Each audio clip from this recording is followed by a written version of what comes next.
My name is Mariane Sentenac. I'm epidemiologist at INSERM in France.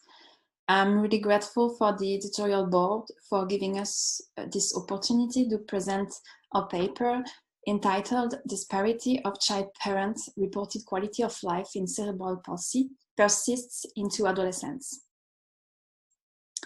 Quality of life is now recognized as an important determinant of health. It's a subjective concept capturing the child's subjective appreciation of the life. It's a multidimensional construct, and it's also admitted that the assessment of the child's quality of life should be self-reported when possible, but proxy report is also used, especially when the child cannot self-report. But there's also evidence that children and parents have different perspectives about the child's quality of life. What do we know about the discrepancies in children parent reported quality of life? Most of the time, the parents rate the child's quality of life lower than the children themselves. Some factors are described as associated with discrepancies in children with chronic conditions, such as parental mental states, like depression and parenting stress, also pain and emotional distress encountered by the child. Increased age have also been described as associated with greater discrepancy in the general population, and there's overall few knowledge on factors influencing discrepancy in children with CP, and especially in adolescents. But the objectives of this study was to examine child-parent discrepancy in reporting quality of life in childhood and in adolescence in children with CP, and to investigate the potential factors associated with such discrepancies. We hypothesized that discrepancy will persist in adolescence with greater extent in more subjective domains, and we also expected some differences in factors associated with these discrepancies in childhood and in adolescence.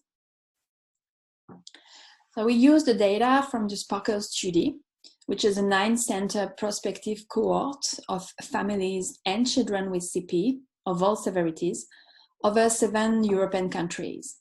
So at baseline, 818 children aged between 8 to 12 years and families were recruited from population-based registries, and they were assessed again in adolescence. And this analysis was restricted to 354 child-parent diets with complete data on at least one quality of life domain in childhood and in adolescence. The quality of life was assessed in childhood and adolescence using the Kidscreen questionnaire administered to the child and the parent. It's a generic quality of life instrument designed for children aged 8 to 18 years old with a child and a parent proxy versions. So it's a multi-dimensional construct covering 10 domains of quality of life. Both versions have the same 52 items, and each domain had a score between 0 to 100, which indicated best quality of life.